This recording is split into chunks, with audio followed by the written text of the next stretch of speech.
Hello students, let's discuss the chapter 8 of standard 9, motion. In our everyday life, we observe some objects at rest and some objects in motion. Animals around us are in motion, houses, electric poles are at rest. We can see birds fly, fish swim, and inside our body our blood is also in motion. We see the sun rises, the sun sets. These all are happening due to the motion of our earth. When you are traveling in a bus, you see the people, trees outside the bus seems to be moving backward, but the person in your seat is in rest, that is with no motion. Our earth revolves around the sun is a circular motion. The bullet from the gun shot moves in a straight line. So there are many kinds of motion. Let's discuss them one by one. Let us start from motion along a straight line. This is the simplest type of motion. Let us consider one example. Let the straight line be the path. This person starts the journey from O and reaches A. What is the distance he covered? It is 60 km. He again comes back in the same path and reaches C. Now what is the distance? It is 35 km. So the total distance he covered is 60 plus 35, that is 95 km. Can you tell me the difference between the initial position and final position of this person? From the figure, the initial position where the person started is O and the final position he ended his journey is C. So the distance between initial position and the final position is 25 km. This is nothing but the displacement. So listen me carefully. The shortest distance measured between the initial position and the final position is displacement. Imagine your school is 2 km away from your house. You go to school to collect books and come back to home. Then the distance you traveled is 2 plus 2, that is 4 km. But your initial position was your house and your final position is also your home. Then your displacement is, yes, it is 0. From this we can say that the magnitude, that is the numerical value of physical quantity, is called magnitude. So the magnitude of displacement and magnitude of distance traveled by an object can be same? No. From the example we discussed, the magnitude of displacement was 0. The distance you traveled was 4 km. So both of them cannot be same. Displacement is given by final position minus initial position, where the distance traveled is total distance covered by a person. Now let us discuss uniform motion and non-uniform motion. Let us consider this path from A to D, where A, B, C, D are equidistant to each other. Imagine this to be the distance covered. Now this person takes 5 seconds to cover 5 meters from A to B, and he takes 5 seconds from B to C and takes 5 meters to cover from C to D. So for each 5 meters he took 5 seconds. So for every 5 meters he took 5 seconds. This is nothing but the uniform motion. So this is the motion. The person covers equal distances in equal intervals of time. This is known as uniform motion. Similarly, if the object covers unequal distances in equal intervals of time, which is known as non-uniform motion. Observe this table. The first column is time taken. The second column is for the distance traveled by A for every 15 minutes. And similarly, column 3 is the distance covered by B in meters. So the object A covers equal distance, that is 10 meters for every 15 minutes, which is uniform motion. But the object B covers unequal distances for each 15 minutes. So this is non-uniform motion of the object B. So from this we can clearly say that the speed of the object A is 10 meter per 15 minutes. Speed of the object is to find out the distance traveled by the object in unit time, and it is always mentioned in meter per second. We saw object A had the speed as 10 meter per 15 minute. We want this in meter per second. As we know, 1 minute is equal to 60 seconds. So 15 minutes will be equal to 15 into 60 seconds. We replace minute with its equivalent 60 second. We get the equation as 10 meter divided by 900 seconds. That will be 0.01 meter per second. This is the speed of the object A. So the object A moved 0.01 meter in 1 second. As object A had uniform speed, we easily find out the speed because it covered equal distance in equal time. But what about object B? It doesn't cover equal distance in equal time because it is non-uniform speed. To find the speed of non-uniform motion, we need average speed. To find average speed, we consider the total distance covered by the object divided by the total time taken. If the total distance traveled by the object is s meters in time t, then the speed v will be equal to v is equal to s divided by t meter per second.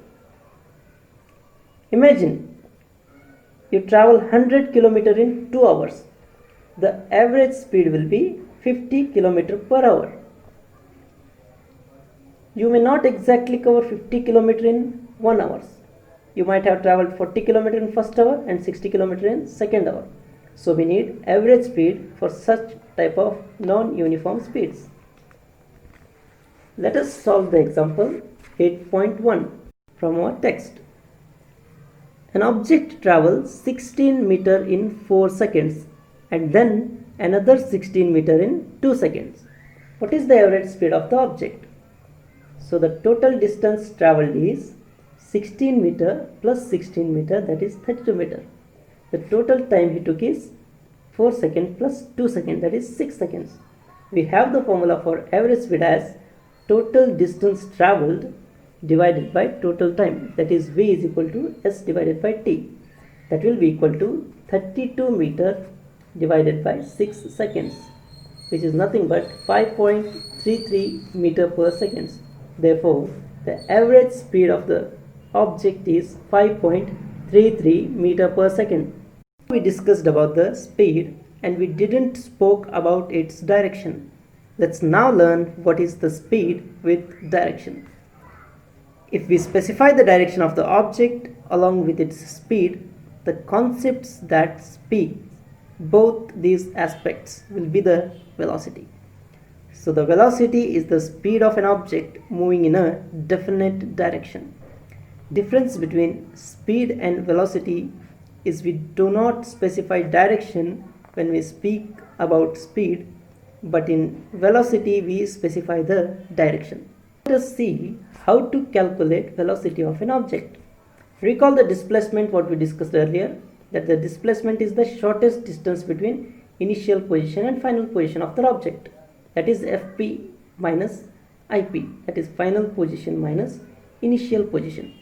Now the formula to calculate velocity v is that v is equal to displacement divided by total time taken meter per second. We must remember that this specifies direction, hence it is called a vector quantity. We saw formula for velocity, that is displacement divided by total time taken. As we know, there is average speed, there is average velocity too, because we come through non-uniform motion. So the average velocity is arithmetic mean of initial and final velocity. So remember, it is non-uniform motion, that is v is equal to u, that is initial velocity, and v, that is final velocity.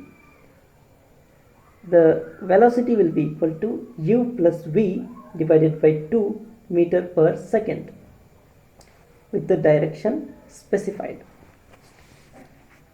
Now let us see example 8.2 from our text.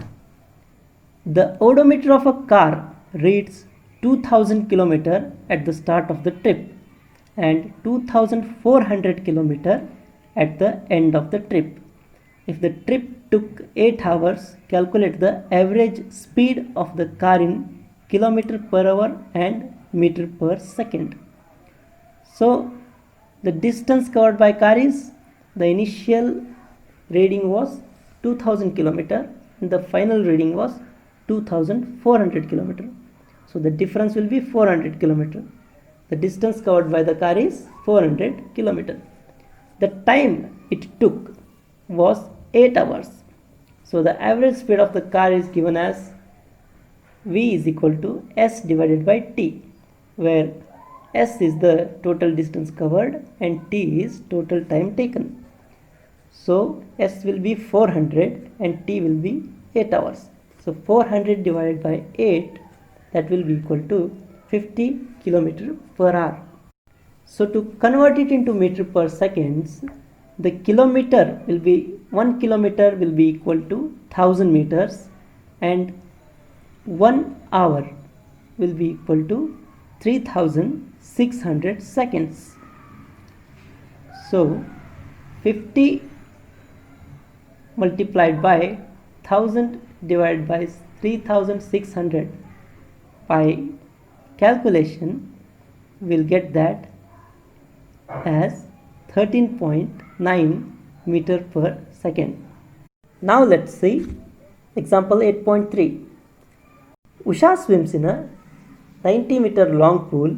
She covers 180 meter in 1 minute by swimming from one end to the other and back along the same straight path. Find the average speed and average velocity of Usha. Here we have to find the average speed and average velocity of Usha. So the total distance Usha covered in 1 minute was 180 meter. She started from one end and came back to the same end. So the distance covered is 180 meter. For average speed, we know the formula: total distance covered divided by total time taken. The total distance covered is 180 meter in the time 1 minute. 1 minute is nothing but 60 seconds. So 180 divided by 60 seconds will be equal to 3 meter per second. Now we have to find average velocity. We know that average velocity is displacement divided by time taken. So what is the displacement? Fp minus Ip, that is final position minus initial position, was the same point. So the displacement here is 0. So average velocity will be 0 meter divided by 60 seconds, that is nothing but 0 meter per second. So the average speed of Usha is 3 meter per second and her average velocity is 0 meter per second. We saw the rate of change of displacement known as velocity. Let's see what is rate of change of velocity. In uniform motion, the velocity remains constant. It doesn't change with time. So in this, rate of change of velocity will be 0. When we talk about rate of change, there must be some variation with time, which we will not get in uniform motion. Then that will be 0. But in non-uniform motion, velocity varies with time. If the direction changes, then also there will be the change in velocity. Remember this. In such cases, the velocity goes on changing with respect to time. It will be not 0 here. The rate of change of velocity is called as acceleration. It is given as change in velocity divided by time taken.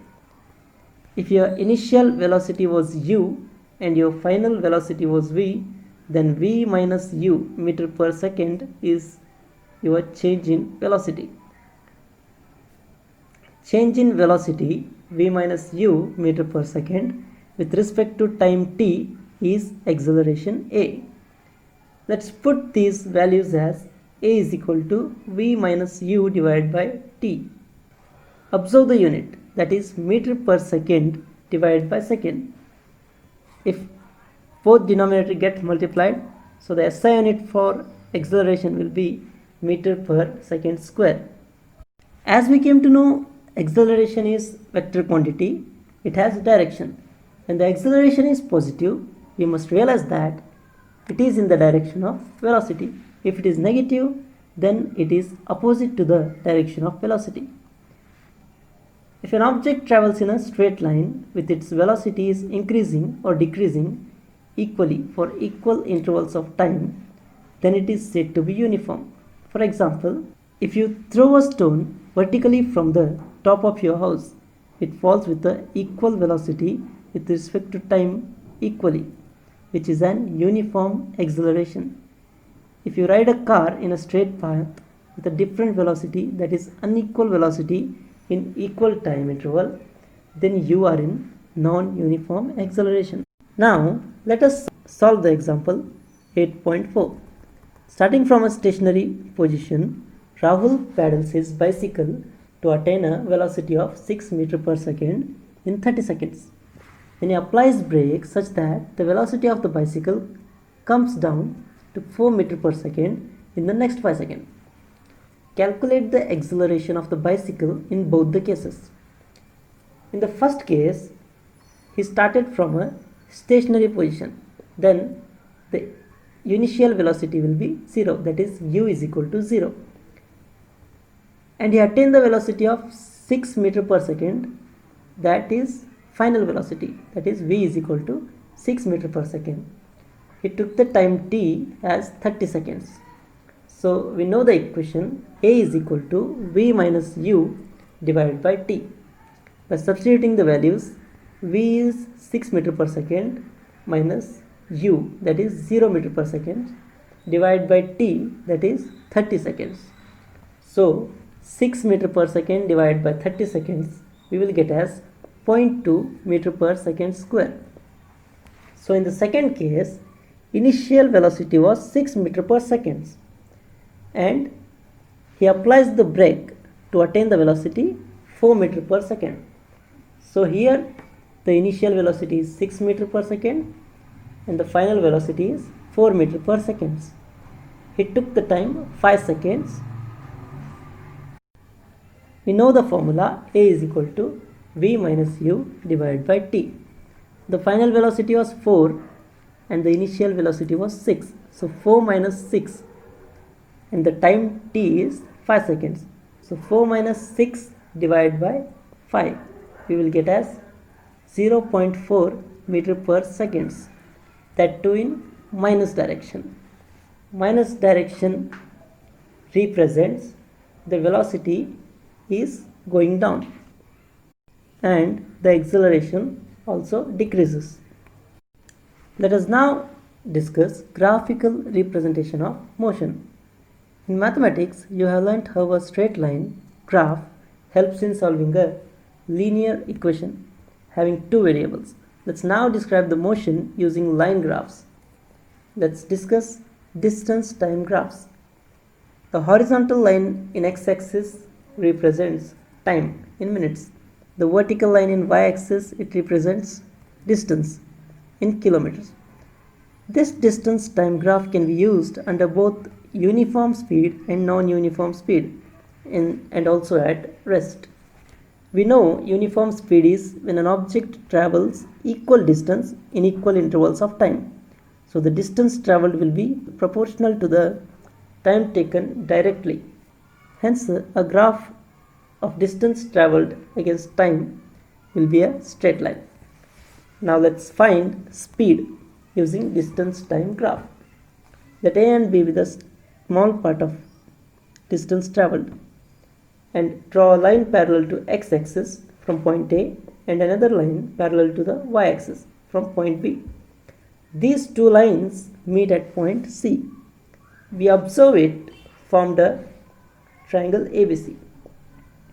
Here the line AC denotes the time traveled, that is T2 minus T1, while BC denotes the distance covered, S2 minus S1. We know speed is distance covered over time taken. Speed denoted by v, which is equal to s2 minus s1 divided by t2 minus t1. So by using this formula along with the graph, we can calculate speed. Now let us plot a graph using table 8.2. We get a graph like this. Observe that the graph is different from the uniform motions graph. The variation of distance traveled is in non-linear. So this graph represents non-uniform speeds. Let us now discuss about velocity time graphs. As we discussed, the velocity will be constant for uniform motion. Consider an object moving with a velocity of 40 km per hour, which is taken in y-axis, and x-axis represents time. We observe the velocity is not changing with time intervals. Let's take a to b velocity, which is constant, and t1 and t2 as time intervals. The area enclosed is nothing but the displacement of the object. We know speed is equal to distance divided by time. By interchanging the equation, we get distance s is equal to speed from graph. It is AC, and time taken is CD, that is t2 minus t1. By substituting, we get s is equal to AC into CD, where AC is equal to 40 km per hour. S will be equal to 40 into t2 minus t1. This equation represents area of rectangle, that is S is equal to 40 into t2 minus t1, which gives us the magnitude of displacement. We saw the graph of uniform motion of the car. Let's plot the graph of uniformly accelerated motion of the car using the table 8.3. We observe in the table that for every 5 seconds, the velocity of car is recorded. Let's plot the graph. So this car is moving with a uniform acceleration. Here in this graph, the y-axis represents velocity and the x-axis represents the time. Let's try to find the distance moved by a car in a given time using this graph. In previous example, we took the area of the rectangle ABCD for uniform velocity. So for uniform acceleration, the magnitude of displacement will be given by the area of A, B, C, D and E from the figure. The distance travelled is S equal to area of A, B, C, D and E, that is area of rectangle ABCD plus area of the triangle ADE. So area of rectangle will be AB into BC and the area of triangle will be 1 by 2 AD into DE. So for non-uniformly accelerated motion, the graph can have any shape. Try to plot the graph of table 8.4 and table 8.5. Let's now discuss equation of motion by graphical method. If an object is moving in a straight line with uniform acceleration, we will be able to find distance, velocity, acceleration and time using the three important equations, that is v is equal to u plus at, s is equal to ut plus half at square, 2as is equal to v square minus u square, where u will be the initial velocity, v will be the final velocity, t will be the time, a will be the acceleration, s will be the distance travelled.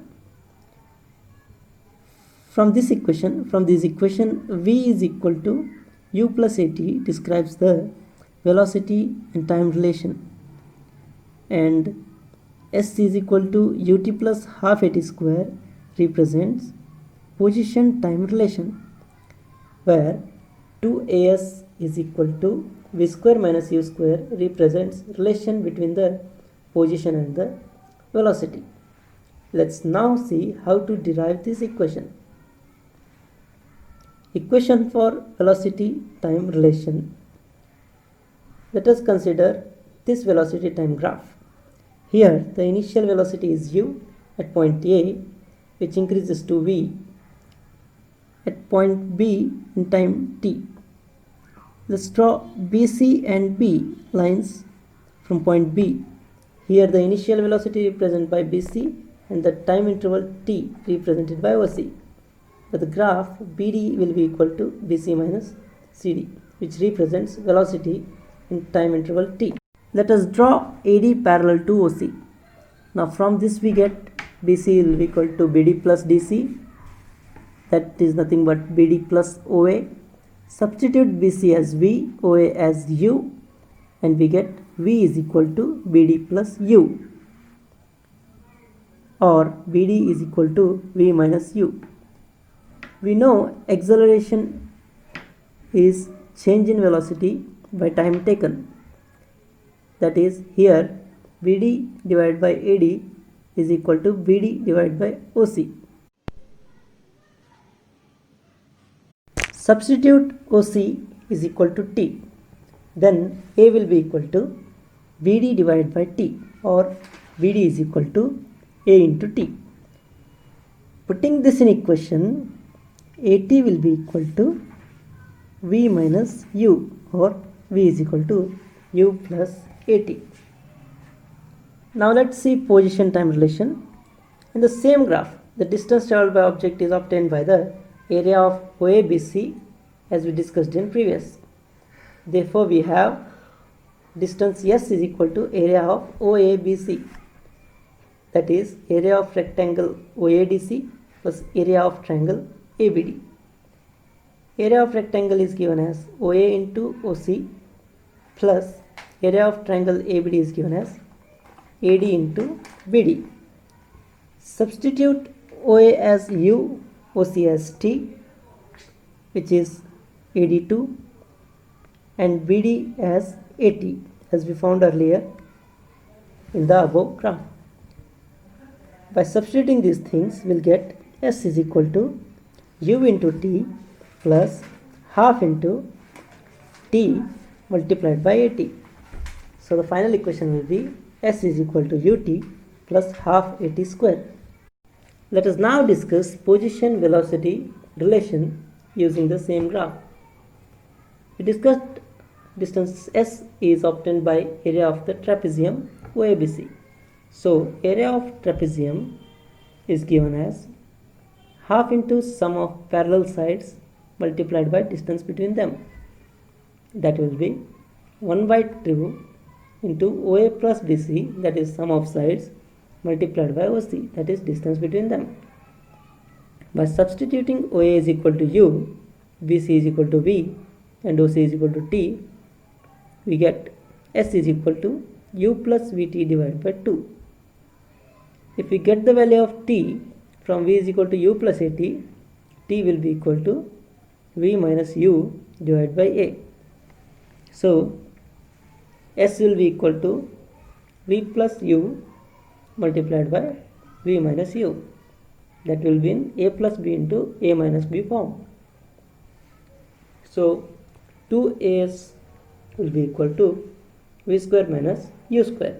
That is our final equation. Now you try to solve the example 8.5, example 8.6 and example 8.7.